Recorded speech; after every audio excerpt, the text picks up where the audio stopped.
Hello everyone and welcome to a new unboxing video, and this one's pretty exciting for me because it's my first 1/10 scale crawler. This is an SCX10 from Axial. It is the early Bronco, which if you know me, being a kind of a Ford guy, it had to be a Ford product, right? It can't be a Jeep, it can't be anything else. It needed to be a Ford product. And this SCX10 III early Bronco fit everything I would be looking for in a crawler. Now, it's probably not the best crawler if you are looking for really competitive rock crawling, very technical courses, because it is a little bit high in terms of the center of gravity with all these scale details. But if you're like me and are looking for something that's, well, first of all, I'm in Michigan. There really aren't that many rocks around here. It's pretty much just trail type riding or trail driving, and I don't need all the capability of a full-blown rock crawler, but I want something that I can take into trails. I can climb over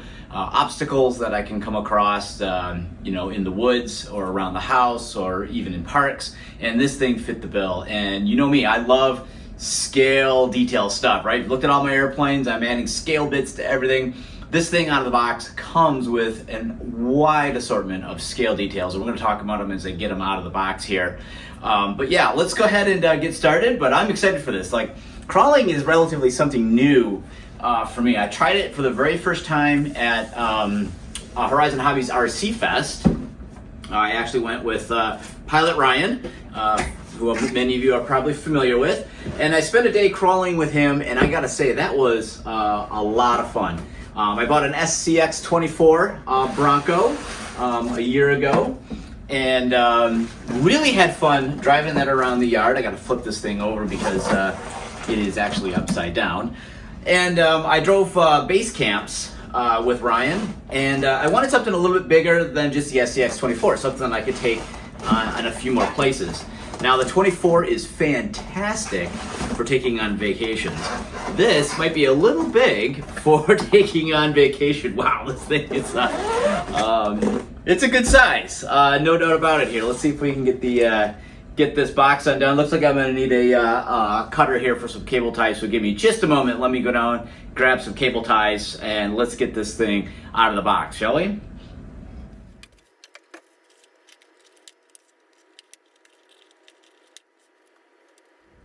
All right, so there's a few cable ties to deal with, but nothing too bad. The first one holds in the transmitter, so we'll go ahead and get this out of the way here.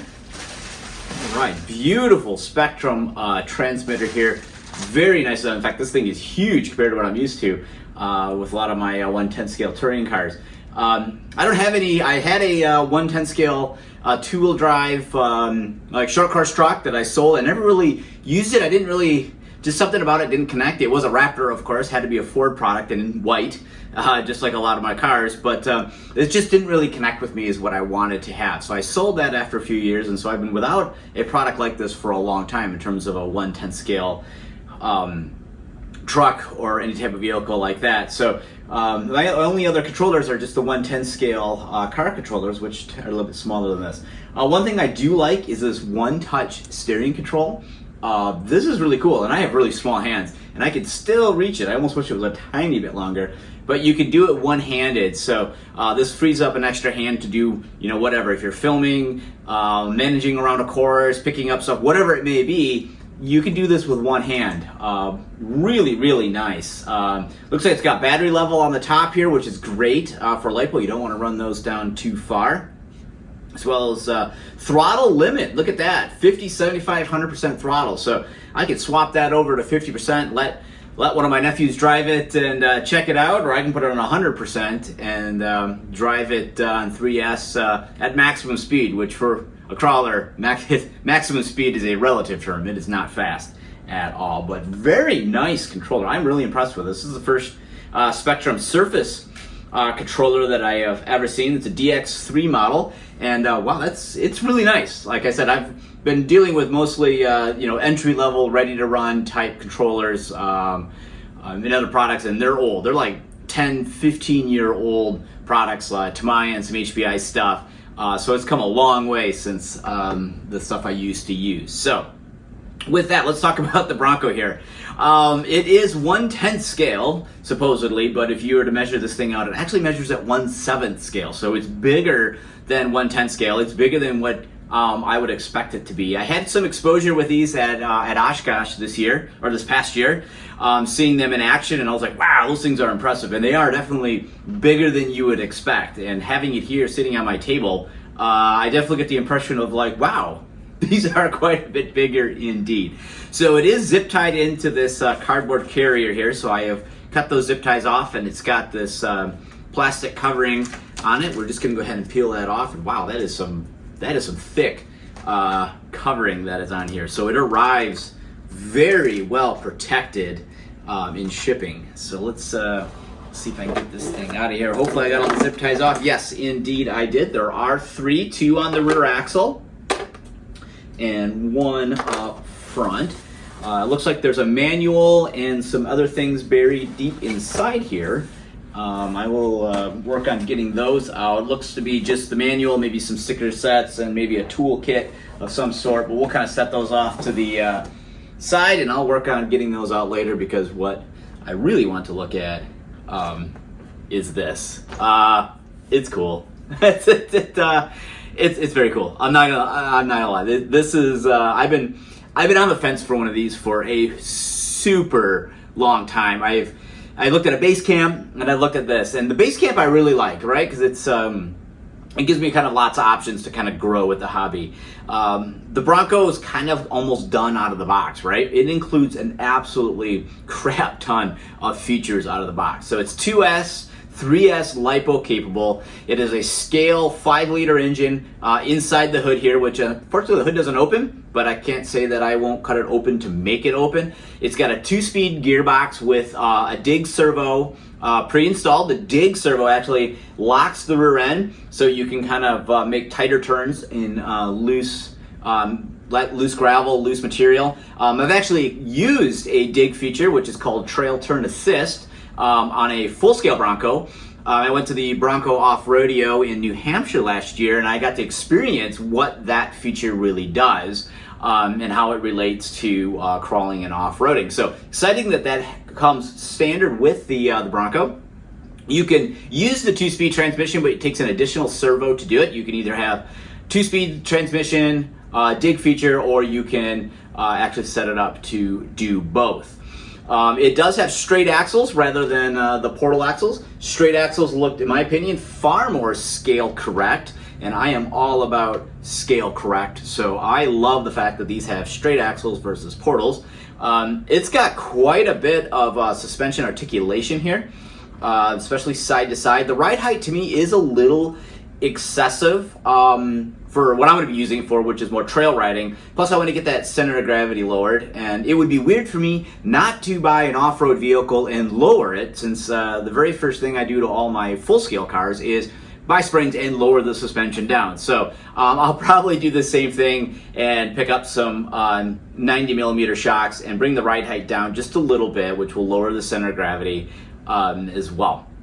Let's see what else. The interior. It's got pedals in it. It's even got a clutch pedal, for crying out loud. That is awesome. So it has a manual transmission. It's got the 4-wheel drive selectors on it.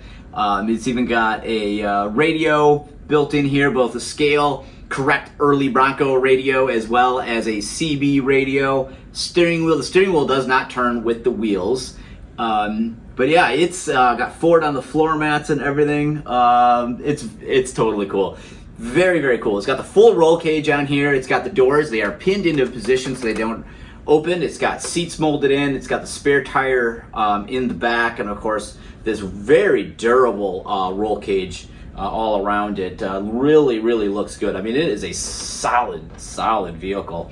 Up front, it has the tubular bumper, crash bar, and fabricated front bumper. There is the ability to mount a winch inside here as well. It does have functional lights, the side markers, as well as headlights and taillights. The taillights don't turn on with brake lights, so they're just on all the time. Does include the wiper blades up on top here as well. It's got aluminum wheels with the knockoffs in the center here.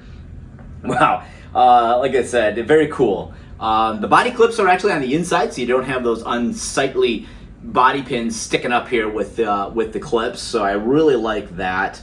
Wow, very cool. So it's an early Bronco. So it's a '66 through, gosh, what is it? Early '70s vintage.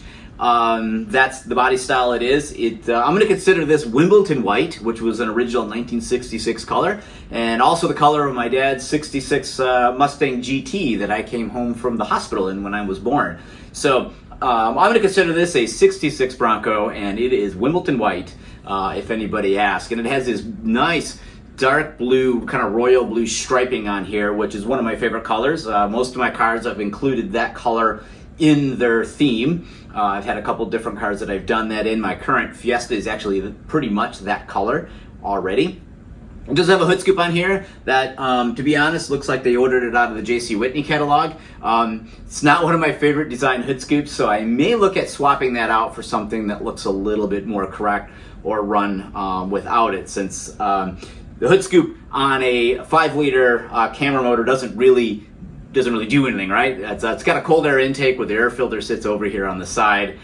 This is really more for a carbureted application, so because of that, I might go ahead and just remove that. There are a lot of scale accessories. One thing that kind of turned me off at first on the Bronco was the fact that it looks like it's already done. Like, what do you do with it? It's already done. There's no room for improvement. Boy, is that wrong. There is all sorts of room for improvement. I mean, nothing that it really needs, but improvement that you can customize it and make it your own, right? There are all sorts of scale accessories that you can buy. You can really outfit this thing in any way that you see fit. You can buy additional pieces for the roll cage. You can buy all sorts of stuff from RC 4-wheel drive, which you can find right there on the Horizon Hobby website. Different wheels, tires, shocks, springs. I mean, the list goes on. Different bumpers for it. It's different seats. Like, you name it, it exists out there for this vehicle. And this, that's the thing. You will not get bored with this. I know I will not get bored with it. I look at this as, even though it looks like it's 90% done, this is a blank canvas for me to play with, right? I can't wait to bust into it here and try to make it my own. Personalize the Bronco so it fits more of my style, right? Even though right out of the box, it's pretty darn close already. It really checks all the boxes for me. And I'm excited to take this out and try it in some of the trails. Kind of see what it's like in stock form before I do any performance modifications to it, like lowering the ride height, or any aesthetic modifications to it, like any repainting work. I might change up, like I said, the hood scoop, the grille, I might change that a little bit. I'm not really sure. This, like I said, there's so much opportunity here that once you get the Bronco out of the box here and you get it on your workbench, boy, your head just starts really going of all the different things that you can do with it. And these are very capable vehicles straight out of the box. So if you don't want to do anything more than just get it out of the box, throw in a 2S or 3S LiPo and hit the trails, or go climb with it, you can do that too. And if you're like me, you're probably going to look at this and say, great, I'm going to take it all apart and get out my paintbrush and start painting and detailing and doing all those fun modeling things. And I think that's what really draws me to the crawling side of the hobby, is the attention they do to scale details and scale accuracy and making them look more realistic. And I think that, to me, really resonates. It resonates with me as like a model builder, and with my aircraft, I always try to make them look more scale correct and more accurate. And the crawling community has a lot of that built into it. So yeah, there's definitely competition crawling, and there's some real serious rock climbing crawlers out there as well. And then there's guys who go a little bit different direction, which is all about the scale appearance and scale detail. And that's the direction I'm going to go with this. But yeah, oh man, I tell you, I'm just excited about this. So if you were trying to get one of these, by the time this video goes out, it may be difficult. I think these are going to become very difficult to find here. There was a deal on these going on that was just what I needed to get over the edge there and decide, yep, I'm going to pull the trigger on these and go ahead and get it before they're all gone. And I am so glad that I did. It is so much more impressive when you see it in person than the website could ever show or a video could ever show. And it's tough because you're going to watch this video, right? And I'm telling you how awesome it looks, but you're going to run into the same problem. You don't see how awesome it is until you actually get it here and you get it in front of you and you take a look at it and you just look at all those scale details and all the engineering and all the technical work that they have done to it. It is a work of art by itself. And it's worthy of just putting it on a shelf to even look at. But that would, of course, defeat the purpose of having this, which is to go out and crawl with it. And that's exactly what I'm going to do. The only question is how soon I'm going to do that, or how soon am I going to start breaking out my paintbrush and start detailing it along the way. So if you guys got any tips and tricks on stuff that I should be looking at doing to my Bronco, by all means, leave them in the comments below. I am very new to crawling. I only have my SCX10 Bronco, and it has really only gone around the house a few times and on vacation with me. So I am very new to the crawling side of the hobby and very anxious to interact with others that are into this side as well and learning some new tricks along the way. So I hope you guys enjoyed the unboxing as much as I did enjoying getting it out of the box and taking a look at it. I'm gonna be smiling probably for quite a while looking at this thing, because it really checks all the boxes for me of what I was looking for in a vehicle. And yeah, I'm impressed. So job well done, Axial. You guys really knocked it out of the park with all the scale details, all the performance features. I mean, literally, this thing is best in class. You put this up against a lot of other 110 scale crawlers and look at all the features it comes with out of the box.